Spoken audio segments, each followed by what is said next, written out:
Bom, nós vamos a mais uma questão aqui, corresponde à questão 13, lá do módulo de vocês, o módulo 3A. E ela é uma questão da Unicamp e diz o seguinte: um pêndulo cônico é formado por um fio de massa desprezível. Então, o que é um pêndulo? É algo que está pendurado por um fio e está fazendo uma oscilação, que é esse balanço para um lado para o outro, né? Ele está fazendo esse movimento circular, girando aqui em torno do próprio eixo, tá? Então, ele tem o comprimento do fio é 1,25 metros, suporta uma massa de meio quilo, né? Na sua extremidade. A extremidade superior do fio é presa no teto, conforme mostra a figura. Então, quando ele está oscilando, ele está fazendo um movimento circular uniforme. Portanto, a gente está dizendo aqui que a aceleração é nula, né? Ele, então, vai fazer esse movimento circular com um ângulo de 60 graus. Então, aqui a gente já tem os dados. Ele quer saber qual vai ser a tensão no fio. Letra A, a tensão no fio. O que a gente vai encontrar na tensão? Vejam, temos o peso aqui, né? O peso que a bolinha tá fazendo para puxar o fio. E aqui para cima nós temos a tensão, mas vejam que ela tem uma inclinação, né? Essa tensão é como se ela tivesse aqui, ó. Tensão tá aqui. Portanto, a gente vai fazer para ficar de acordo com esse peso da bolinha que tá aqui para baixo. O peso está dirigido para baixo, então nós vamos calcular qual é a tensão que está agindo aqui, contrária a esse peso.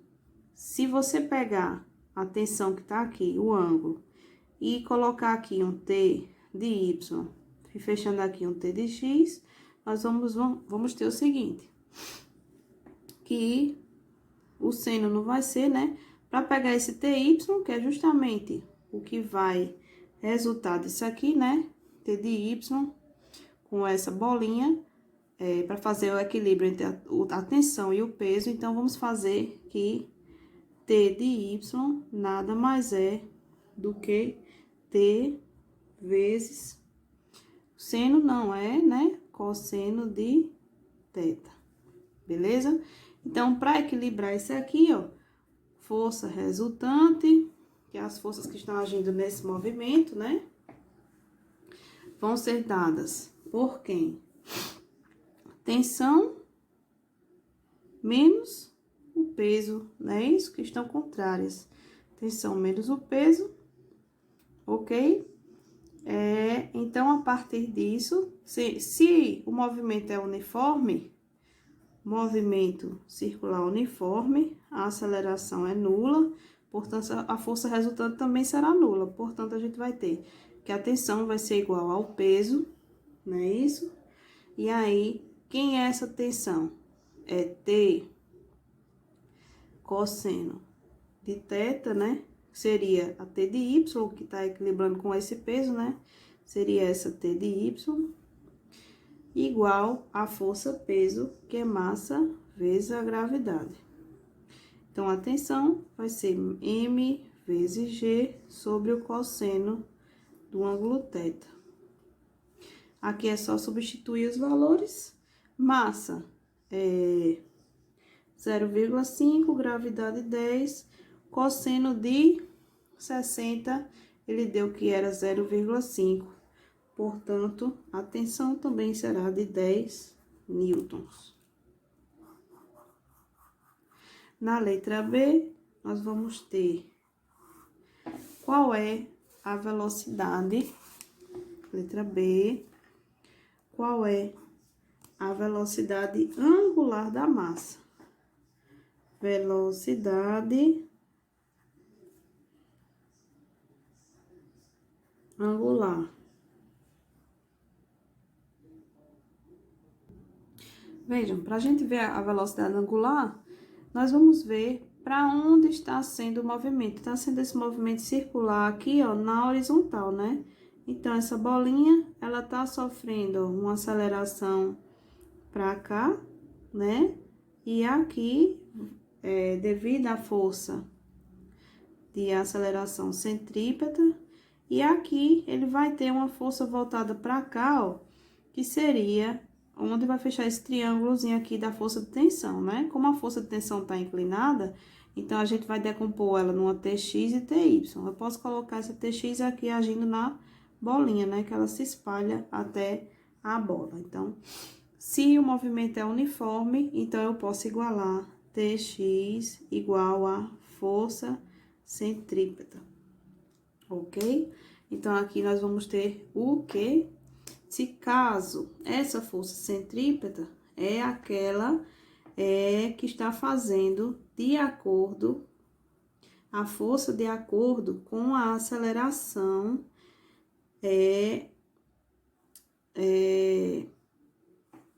com a aceleração que está fazendo com que o movimento seja circular. Vejam que, então, a gente vai colocar o quê? Tx é igual a T seno de θ, igual a massa, certo? Não vai ser aquela aceleração centrípeta, né? Ela vai ser aquela angular. Então, quem é que é a velocidade angular? V, velocidade angular, será o ômega, concordam? Que é aquela que tá fazendo com que haja esse ângulo aqui. Então, eu vou fazer m vezes ômega ao quadrado V sobre R, certo? Ó, só uma lembrança aqui para vocês, a velocidade angular, então essa força de aceleração vai ser em relação a essa velocidade angular ômega, ok? Então, quem será essa força? Vai ser nada mais nada menos do que aquela velocidade angular que a gente vai chamar de 2π sobre o período, ok? Quando a gente tem a relação da velocidade angular com a linear, só relembrando aqui, ó, velocidade linear é 2πr sobre o período t. E a relação entre essas duas aqui vai nos dar o seguinte: no lugar de V 2π sobre t vezes r, se eu colocar isso aqui em evidência, ó, quem é esse 2π sobre t? É justamente a velocidade angular. Então, eu vou ficar com ômega r. Então, nós temos daqui que o V é igual a ômega r. Então, de onde é que foi essa força? A força centrípeta é igual a mv ao quadrado sobre r. Concordam? Só que aí, quando eu substituir esse v aqui, ó, eu vou ficar com... Porque se eu não quero a velocidade linear no meu v, eu vou substituir pela angular. Então, eu vou colocar essa relação. O meu v vale ômega r. Então, eu coloco aqui m vezes ômega r ao quadrado, né? Sobre r. Então, isso aqui vai me dar... isso aqui vai ficar m ômega ao quadrado, r ao quadrado. Só que esse r ao quadrado dividido por r, eu vou cancelo esse r com um quadrado desse. Isso aqui, a força centrípeta em relação à velocidade angular vai ser dada por m ômega quadrado r. Beleza?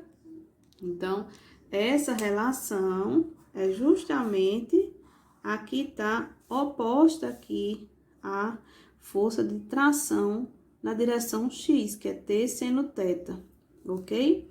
Então, daí, eu vou ficar com T seno θ, como o movimento é uniforme, né? A resultante é nula, posso igualar uma força com a outra, tá? Então, T seno θ é igual a m ômega ao quadrado r, certo? Termina aqui? Não termina. Quem é que vai ser esse raio? A gente ainda vai substituir o valor do raio. Olha, para a gente ver esse raio aqui, quem vai ser esse raio? O raio vai ser o que vai estar aqui no centro desse movimento. A bolinha tá aqui, eu tenho aqui o comprimento do fio, eu tenho o θ aqui, e o raio vai ser isso. Para pegar esse raio, eu tenho que calcular o quê? Cateto oposto sobre a hipotenusa. O que me dá a relação cateto oposto sobre a hipotenusa? Para a gente pegar esse valor do raio, é justamente o seno de θ, que é cateto oposto R sobre a hipotenusa L. Então, eu posso isolar o R aqui, ó. Quem vai ser, então, o raio? L, que é o comprimento, seno θ. Certo? Então, essa é um pouquinho mais complicada, porque tem essas relações trigonométricas para fazer. Eu vou voltar aqui minha equação, que tá lá em cima, ó. T seno de θ é igual a m ômega ao quadrado, e o R vai ser quem?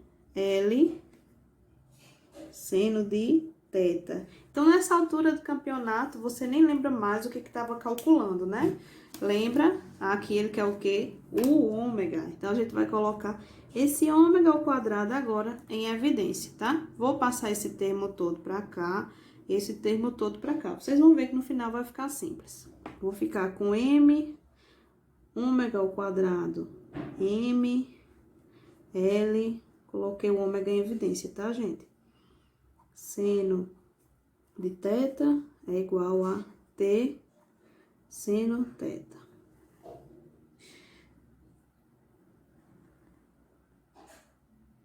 É isso mesmo?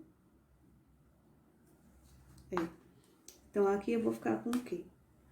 Aqui eu vou ficar com ômega ao quadrado é igual a T seno de θ M, L, seno de θ. Aqui vai ficar bem simples, ó. Seno com seno vai cancelar, né? E aí, eu tenho o seguinte, quem era a minha tração? Olha, eu vim aqui na outra equação e pego essa equação aqui da tração, tá?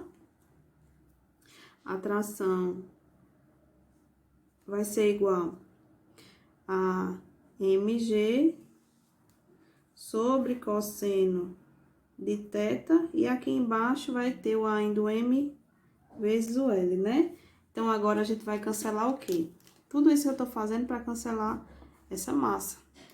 Então, agora eu isolo o ômega. Para tirar esse quadrado, eu extraio a raiz de quem? G, L, cosseno de θ, ok?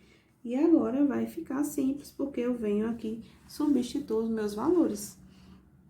Gravidade vai ser 10, o L vai ser 1,25 vezes 0,5, portanto, o nosso ômega, que é a velocidade angular, vai ser quanto? 10 dividido por 0,5 vai dar 20 sobre 1,25. Só dividir aqui por 2 e depois dividir o 10, né? E extrair a raiz. Então, vocês tentem fazer aí em casa, ok? Eu já fiz aqui o meu resultado usando a calculadora. Daqui eu vou ter 4. Qual unidade vai ser a unidade de revoluções, que é rad, né? Pelo período T, que é segundos. Ok, pessoal, então a gente termina aqui essa questão.